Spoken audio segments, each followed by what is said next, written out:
Welcome to Melodies TV, Ghana's #1 social platform. Just some few moments to a year 2020 elections. Aposifo akwakoche Emrantie bia. Emrantie no wohwe enyama wo mukra. Wo bia nka ntro se Emrantie wo munye sojafo a. Nanka wunje ndi. Anthony Beto aso no mesre entare na etwetwe go e wo screen so no. Se wo pebia very simple. Atare we eye for wo mo a wo mo do Melodies TV channel we. Wo mo a ejuma ayeye no. Wo mo hwe a wo mo appreciate. If you want to support us in any way, atare no link no our description box ni mo. Click it. Na wo click here, yanka se be shepia brel. We eye for Ghana for a wo mo ewa abrochire. Uye nso subscribe na click the notification bell no. Eno enda screen so sisia. We yan the latest news bia ba wonsa ebeka. Click it or send ya eda screen so aye chewe. Yan konsem ni mo, if you go to the central region, aposifo edensem ababetu yenim se wo mache Embrantie miensa. Na Embrantie miensa no yakwachi wo mo ewo hotel. Send ya police for ye ya wo mo kwachi wo mo wo hotel no me de bebro. Na Embrantie miensa no police for trese eye intelligence na wo munyae. They are well built. Not just a woman, machofuo, a machofuo. Na yakwachi omo hotel na yakwachi omo wono ejumako esiem in the central region. Etiefo yakwachi Embrantie ade a wo mu kitani. Wo mu kra pistol. Etio pistol. Wo mu kra fully loaded 7 rounds of ammunition. No, loaded with 7 rounds of ammunition. I don't understand, but in my layman, maybe ni metiomu, but Misusu say layman, yaka say pistol loaded with 7 rounds of ammunition and maybe a bullet a shame no AS7. That's my layman explanation. I don't know guns. Into me name guns. Me I have no knowledge on guns, and so I don't know.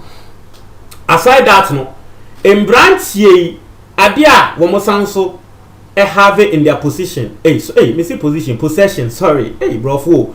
Ade a wo have in their possession military camouflage. Ye ka military camouflage a soldier fo ntare na omo hye no won sa atare no camouflage sa na ye frɛ no Embrantie e wa soldier fo atare military camouflage atare no military camouflage dress omo san so military boot a soldier fo boot a wo mo hye no Embrantie wo bi desert boot omo kra bi Embrantie san so kra handcuffs baako miensa wo mo san so kra sekan womo sanso wo hoodie sa adie na se sebe anlobes be robia womo de kato monim ne Embrantie wo bi hood sa mask womo krebi military bullets womo wo bi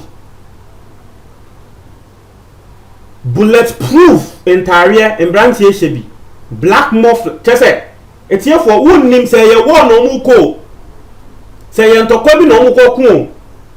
But medical trial say ushia sam Embrantie e wo krom na Embrantie ye tre wo say wo munya sojafo a wonji ntumu da because a sojafo nyama ni na Embrantie no wo aye wo che say wo mo ame wo mo ankasa wo hu wo abon say yes ye ba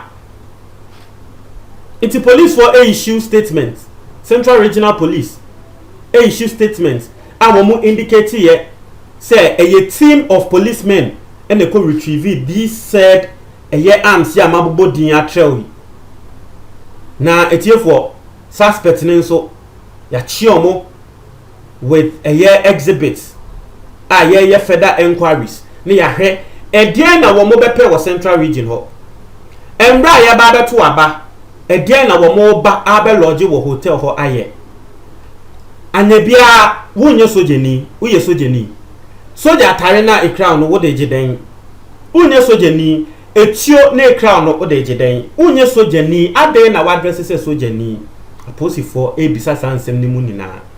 So far we don't really have much info on this matter. Info na ye wono eno an ye sanso ede ato monim no. Now this is how the police got to know. Now police for no they were alerted. Mama what ya say Ghana has say police for be solve crimes at 90% ye omo asutre.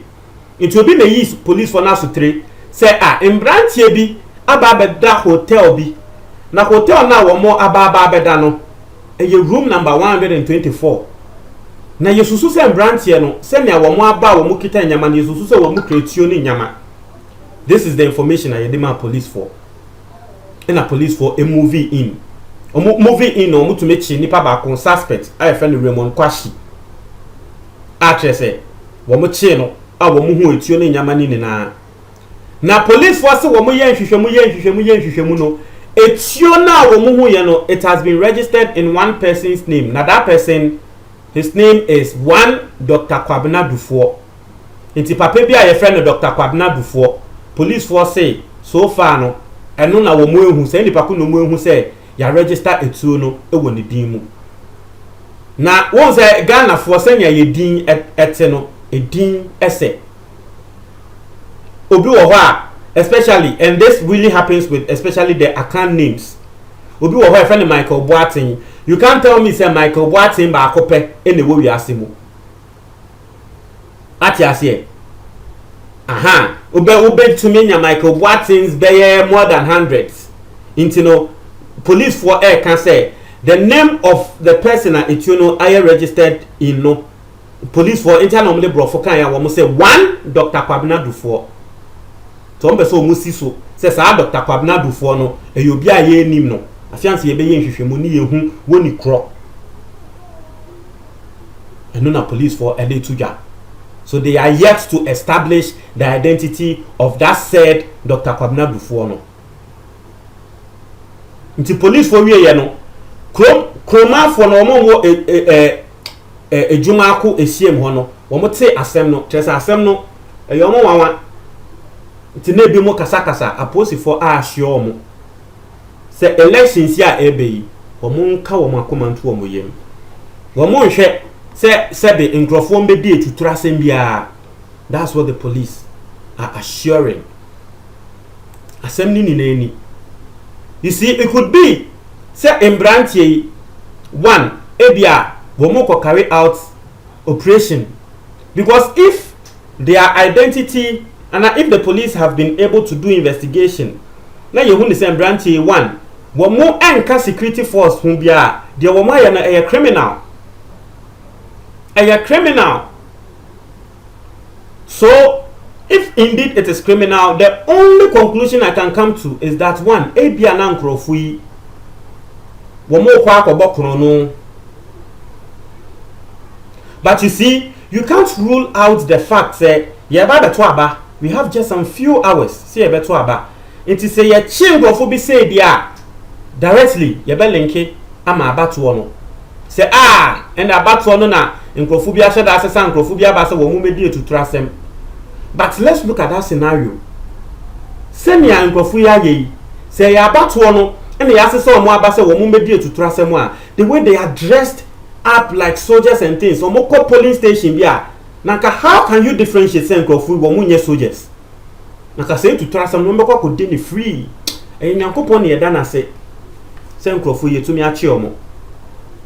Because it's here for assembly is serious. So see the things they are having. Nyama ni dia me botre a soldiers for nyama nkwa. As to how they got those things a different matter. But here a soldier for nyama nkwa na nkrofo ikra. A soldier for nyama nkwa. A soldier for nyama inti police station. Na wababa be jina o say we soldier ni. Inti me ye kan say a soldier ni and a soldiers for Womunko police station, a police for Peneko police station. But in this country, we are known for not obeying rules. Yeah, registration no. She send your soldiers for gugum. People were complaining, but still. Imagine if in Kofi the second scenario I make a mama or two scenarios. Either say womu be die to trust them, womu be chi obi ekuno, and now say because a few moments to election inti imagine say the second scenario. No would china what the obe hu say aban so na etu na nyama hyehyɛ ne ho a wodi bedi o. A very serious matter. Police for no omo e de atudwa. Therefore it's very very serious. Mr. Mo montra mo adwen ewo eye comment box mu nkrofo no wo mo nyama na ye chi ye ne nyama ne da screen ni mu atrese hu ne say yes. Se ne wo mo afefa wo mo ho no look at the tools and everything. Police for soldiers for boots ne hey scissors ne nya masa. You go for mo ho. Yeah.